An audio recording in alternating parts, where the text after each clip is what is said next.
There we go. Okay, so somebody remind me real quick, what are relative extrema?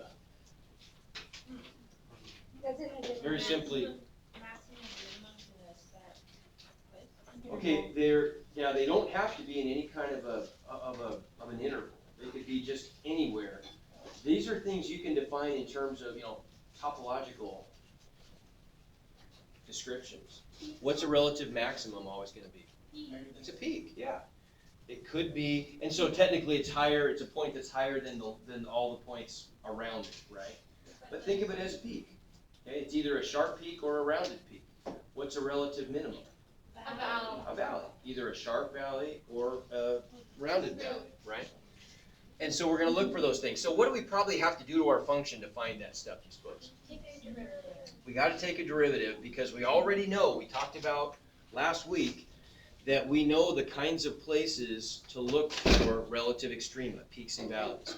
Peaks and valleys occur at special places called what? We're looking for specific, what's it? Yeah. Critical numbers. Critical numbers. Critical numbers are all of the places where peaks and valleys could occur. Do they always occur at those places? Well, no. We looked at some examples where they were sort of false alarms, right? But those are the only places we would have to check. So we got to find our critical numbers, right? But to find critical numbers, step one,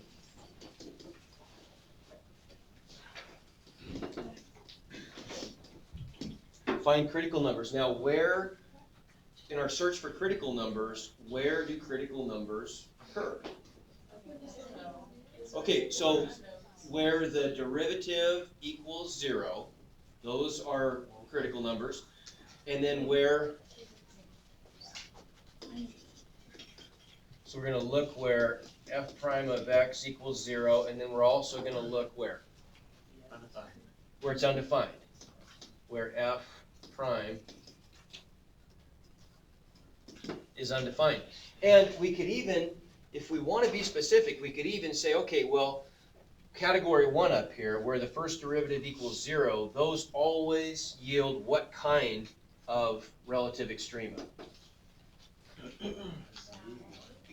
Yeah, rounded, exactly, right? Those are the ones that are going to be, oh, what's going on there?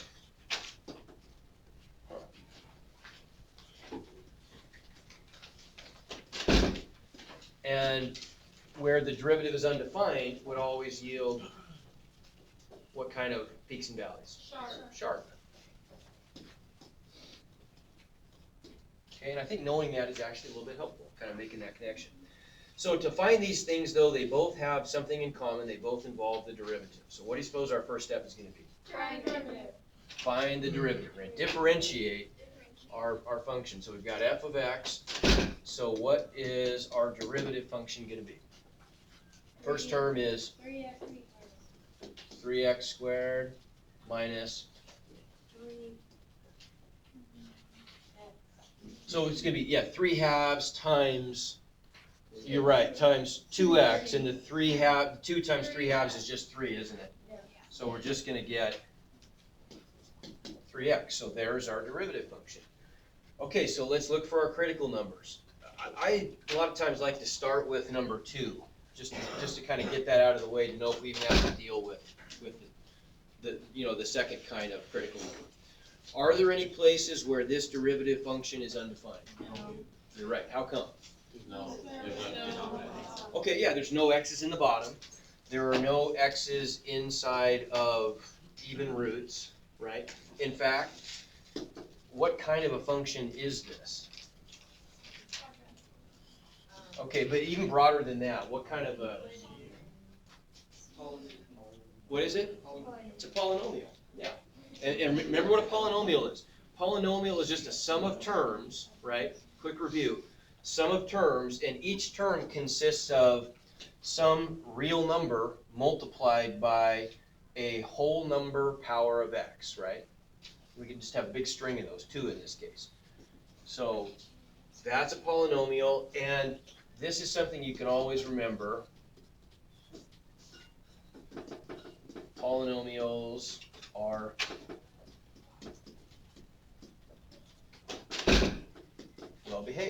So they're never, by well behaved, they're never gonna have goofy asymptotes or breaks in the function. They are just defined everywhere and they're smooth. Yep. What's an even root again? An even root would be like a square root or a fourth root or a sixth root, okay?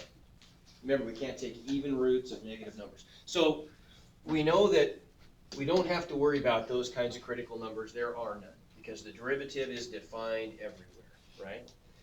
But we do need to find potentially some of the first type. We need to find places where our derivative function is equal to 0, right? So let's go in search of those. So that's going to give us an equation, right? We know that this is going to equal 0 when, well, let's do some algebra. When what? When, okay, but we don't want to just, hunt and peck at these here. We want to find them systematically. How do we solve? Take out. Okay, we're going to factor it, aren't we? And we could even do something else to make life a little bit easier here. What could we do to maybe make things a little simpler? Take out 3. Okay, we could divide both sides by 3. Now, is that okay? We looked at an example last week. No, you can do that with 3. Okay, You can do it. I can divide both sides by 3, But not You can't zero. factor it out. but not a variable. Good. Last week, remember, we divided both sides by x and we lost a solution, right? So the rule is you cannot divide both sides of an equation by a variable without losing solutions, but you can divide both sides of an equation by a constant freely, right? So we can do that. We can divide both sides by 3 and get rid of those. And now, what does it factor into? X minus 1. Good. X times x minus 1 equals 0. So my critical numbers are what? 0. 0 or x equals 1. Good. Everybody see that? Yeah. Okay, so now let's make our table. So we found our critical numbers.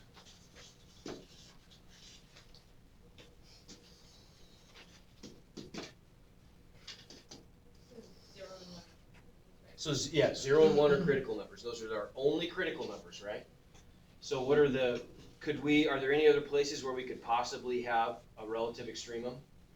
No, the only candidates are 0 and 1. That's it. Okay.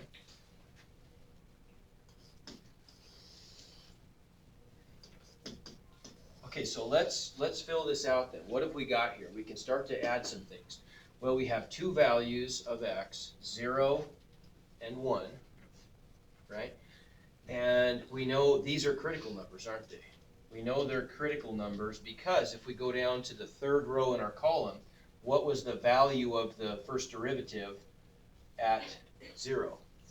It was 0. What was the value at 1? 0. So that tells us that those are critical numbers, right? Make sense? Yeah. Right? Okay. You got that? Yeah. Okay. I still need to think about it. Okay, because let's go back. Because we set we took the derivative and we set the derivative equal to 0 because that's the solutions of that equation are going to be critical numbers, right? Critical numbers occur at the x values where the derivative equals 0 and at the x values where the derivative is undefined.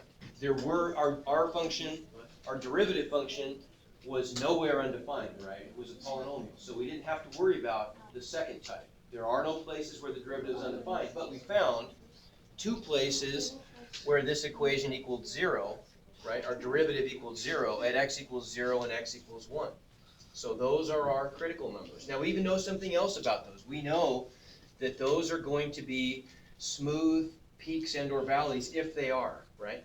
How are we gonna know them without actually graphing this on our graphing calculator? Does anybody have any ideas about how we could use this table to make a sketch of our graph? For one, we have to do 2 places. Okay, so we know there's 2 places. I'm just going to go ahead and overlay this with an XY coordinate plane. How about? Okay, we could fill something else in too. We can go back up to our original function and we could evaluate our original function at 0, for example. And what do we get? 0. 0. Okay, so we get 0, 0, and I'm going to put parentheses around that to remind us that that's an ordered pair. That's an x and y value. What was the other one? To the regular equation? 1, you have Say it again? Yeah, we're going back to f of x, right? When we want to know the value, these are y values. The value of the function is just giving us back the y values, right? When I plug in 1, I get back negative 1/2. Yeah. Okay? So these are my 2 points. That might be helpful, because now I could go down on my graph and I could sort of anchor my graph with those points, right? I know I've got a point at, I guess I need some kind of a scale here. Let's say this is 1 and that's 1. It's a little large scale, but we got a point there and we got a point about there, right? Yeah. Okay, so we got some possibilities here. These either might be extrema or they might not be. Okay? Endpoints are absolute extrema, but we're looking for relative extrema, right? So these are either peaks or valleys or they're not. How could we check? Any ideas? How about that? What if we picked another point, another maybe a convenient point, like a point in between the two, right? Have to be lower or higher than both of them. Well, let's see. You give me a point. Okay, -3. Okay, how about -1? No. Well, we can use -3, but -1's a pretty easy one to plug in. What if, now, is that your suggestion, plug it into the function? Sure. Yeah. Is it? Okay. So if that's your suggestion, let's plug -1. What is f of -1? So that's going to give me -1 minus 3/2. Why are we doing this again? Wait, wouldn't it be plus? Maybe Well, No. everybody agree? Yeah. Okay. Okay, why are we doing this? Well, you tell me. I mean, we may change this, but this is an interesting idea that Brian had. We'll try this. So we'll go back to x equals -1, and we're going to try a test point there. And we got back the value, the function is -5/2. That's interesting. That's interesting because we know that this point is below that one, isn't it? Doesn't even matter really where it is. We don't really even care where it is. I just know that it's someplace below this point, don't I? Yeah. It's down there somewhere, okay? Give me another point, right? 0.5. Okay, let's try 0.5 or 1/2. So if we try 1/2, somebody tell me, we can even use a calculator here if we want to. What is, if I evaluate this function at 1/8 1/2? One Gonna fourth times. That would be 6. So I'm gonna give, It's gonna be 6/4 times 1/4. So. No, it wouldn't be. No. Minus you don't have to- 3/8. You don't have to convert it. minus 3/8 equals -1/4. Yeah. Okay, so that tells us if we go down here, -1/4 is somewhere down in there, isn't it? Yeah, but Right. So what's that tell us about this guy right here? The maximum. It's definitely a maximum, right? How come? Couldn't I have some other point? Is that enough? I mean, don't I know maybe there's some other point up here higher somewhere? no. You're only looking at 2. Can't be. There's only 2 potential places where this thing could have a turning point, right? We've called them relative extrema, but last year and the year before, you called them turning points in a function, right? A function can only turn and change its behavior at a peak or a valley, right? There's only 2 possible candidates for peaks and valleys. So if this point is below the green dot, then I also know that if I pick a value there, it's going to be below, and a value there, it's going to be below, right?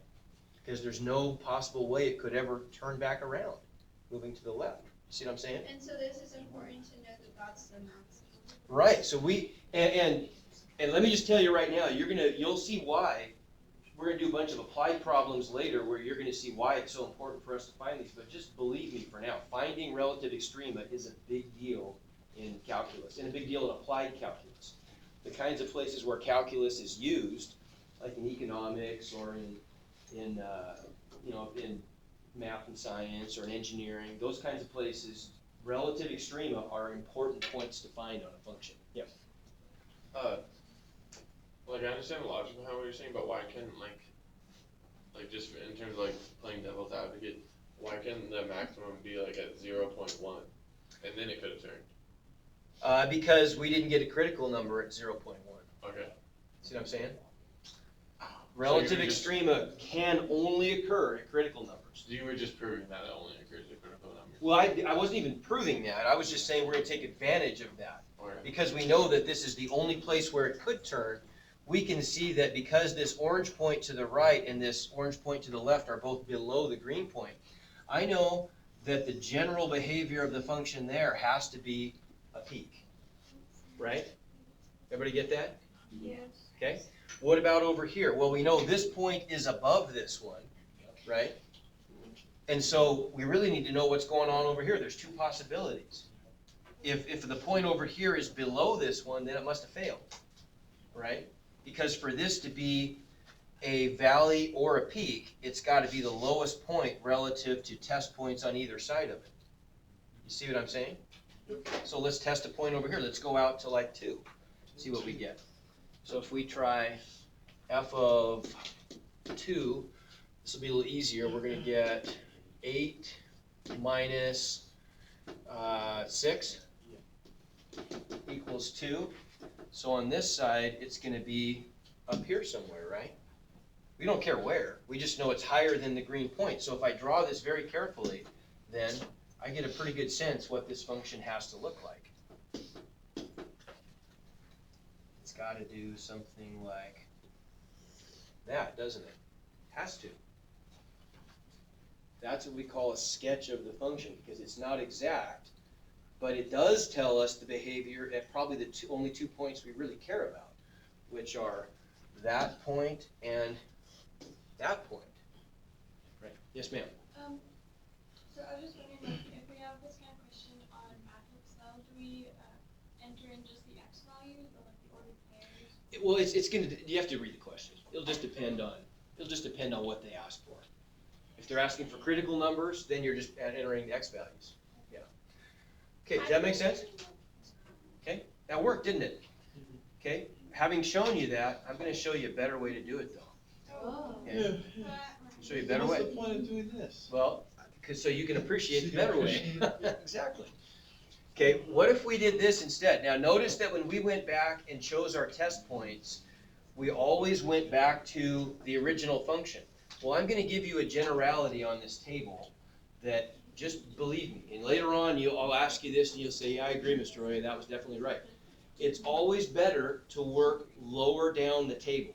The further down the table you go, the easier it becomes to use the table. So instead of using the second line, what we're going to do is we're going to pick our test points, but we're going to plug them into the derivative.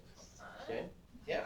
And the nice thing about this is, notice, and this is the main reason, well, it's the main, this is one of the reasons why this is a better technique, because we had to get specific values, didn't we, of the function here, and compare those to the value of the critical points, right, the y values.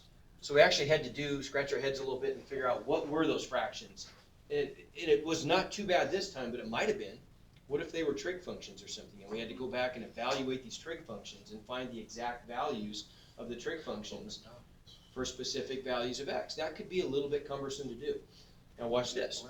We got a better technique here now. Let's just use the first derivative. So we're going to evaluate, okay, listen very carefully. We're going to evaluate our critical numbers, our first derivative. Start over. We're going to evaluate our test points using the first derivative instead of the function. So for example, we have a test point at x equals -1. Let's go back here and let's figure out what is f prime of -1. But honestly, I don't even care about the value. All I care about is the sign. And you're going to tell me why here in just a little bit. All I need to know is it positive or negative? If I evaluate my first derivative at -1, I'm going to get +3, then I'm going to add something here, aren't I? Yeah. So it's gonna be some positive number. I don't even care what it is. I just know that it's positive, right? So I'm gonna go down to my table, and then I'm gonna put a plus sign right there. Okay, to tell me that the derivative to the left of that critical number was positive. Let's pick our test point in the middle, which was 1/2, right? What's the value of the first derivative at 1/2? Well, at 1/2, I'm gonna get something small and positive minus something bigger and positive, aren't I? Because 1/4 is smaller than 1/2, right? I don't even care what it is. I just know I'm gonna get something negative, right? Everybody agree? Yeah. So that's negative. We'll come out here to our other test point at 2, and we'll try the same thing. So at 2, we're gonna get something large and positive minus something smaller and positive, right? So it's positive, right? And we could get an exact number if we want to, but we don't need to. That's the beauty. Okay, that tells us the same information, I would claim, faster, and it gives us some bonus information. Can you use x as a x times x minus 1 if you wanted to? Say it again. Could you use the, when we did the, when you factored it, and you got x times, x parentheses x minus 1? Mhm. Could we use that one instead of the 3x squared minus 3x if we wanted to? 3x squared. Like use the factor version. Like you have that 3x squared Oh. minus 3x, should we use the x times x minus 1? Yes, you could. You could, and the reason you could is because when I multiply a function by a constant, all I'm doing is I'm changing the amplitude, right? I'm really just changing how, but I'm not changing the sign. So that would make it even simpler. It would, except you gotta be careful with that because sometimes you might divide both sides by a negative, which would change things around. So you gotta be very careful if you do that. You can, but you gotta be careful. You almost don't need to in a way because all you're trying to find is a sign anyway. You know, it's not like you're really getting a numerical answer. Up to you. It's easier to find a sign. Yeah, it might be. I mean, if you can do it, but you just gotta be careful. You gotta be careful and make sure we didn't divide both sides by a negative, for example, which would change the result. Okay. Now, why I would claim that, and you tell me why, that this tells us the very same stuff, only more easily. Okay. What does it mean? Think about this. What does it mean if a derivative is positive? As an ant walks from left to right, what can you tell me about a function that has a positive derivative? Say it again. The slope is going up. Another way of saying that is it's an increasing function. As x increases, the function increases. So we could say on this interval right here, this function is increasing, right? But wasn't it not? Oh. No, it does. On that interval, it does, right? Now remember, when we talk about increasing versus decreasing, we're always talking about an ant walking in the positive x direction to make that decision, right? So what about where in between the two critical numbers, we have a negative first derivative? A negative first derivative corresponds to a function that is decreasing, going downhill, right? So we get a decreasing interval, and then over here we get another increasing interval. What does that think what that means? If there's only two possible places where we could have peaks and valleys, a transition from an increasing, walking uphill, to decreasing, walking downhill function must be a peak, right? That's got to be a peak. That is what we call the first derivative test. There's really only a couple things that can happen. Either we're going to get something like this happening, where we're moving from increasing to decreasing around a critical number, which tells us it's a peak, or we move from decreasing interval to increasing interval around a critical number, which means a valley, or the other possibility would have been neither thing happened. What if we went from increasing to increasing around an interval? Is that a peak? No. No, that's not a peak then, right? So what I would recommend you do then on your table, and I don't even think you need to write the word increasing or decreasing down because that's what those pluses and minuses literally mean. Those are the intervals where the function is increasing or decreasing, right? So we can get rid of those.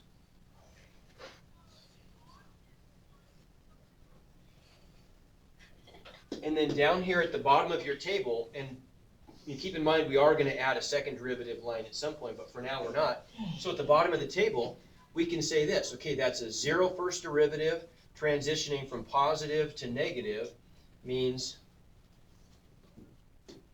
that, Oh, that's awesome. doesn't it? Right, that's all it could possibly mean. A 0 first derivative, so it's a smooth feature, right? It's not sharp, it's smooth. From decreasing to increasing can only mean one thing, it means that. And your sketch is pretty much done then, right? All you have to do is smoothly connect those two features, right? Oh, are we gonna be doing, like, two variable derivatives? Or just? No, that's what you'll do in college. We won't do that. What's the So most? it's, you could do, that sounds horrible to you guys, but it's not a big deal. It's really not. So It's we, not. If would you you do- have to do like y double primes? If Of, you like, do, okay, like I don't want y to break your train of thought on this, but I'll just say one quick thing.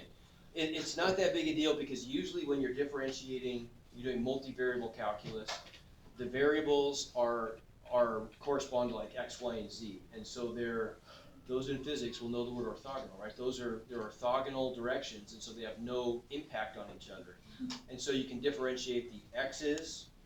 And you see what I'm saying? You can do the calculus on different Seems parts. easier than what we were doing. Well, it's not as bad as it sounds. In other words, right? Okay. A lot of times when you're doing, I mean, I don't want to.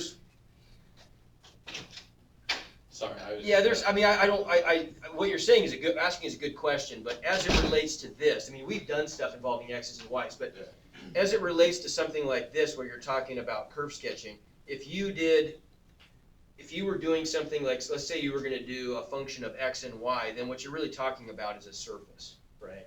Okay, yeah. And so, but if you cut the surface, if you make a slice of it this way, it looks like what we're doing now. If I just cut it this way, it looks like the same thing involving y's maybe. See what I'm saying? Yeah. So it's not as bad as it sounds. I'm sorry, I don't get how we connect the two blocks. Okay, so how do we connect them then? That's a good question. So how do we connect these? So we've got this. I guess this is our. So we know if it depends how specific we need to be. Probably we want to be able to get the y values for our critical numbers, so we can at least anchor those places, right? So then we know that when x is 0, y is 0. So that means we've got a point there. We know that when x is 1, y is -1/2. So we've got a point like right there. And if I'm going to connect them in this way, there's only one possible way I can do it. This is a peak and this is a valley. We know that qualitatively it's got to look like that plus that would connect in probably like that way. Oh, okay. That's it. I mean, it doesn't need to be a perfect. It's just a sketch. Sketch is different than a graph. Right. We just want to know qualitatively what does the graph look like, but most importantly, where are the relative extrema? Okay. Okay, make sense? And so if we wanted to say then, we were looking for our relative extrema and the intervals on which the function is increasing or decreasing. If we wanted to say, let's just take our table here. Here's kind of the last part of this.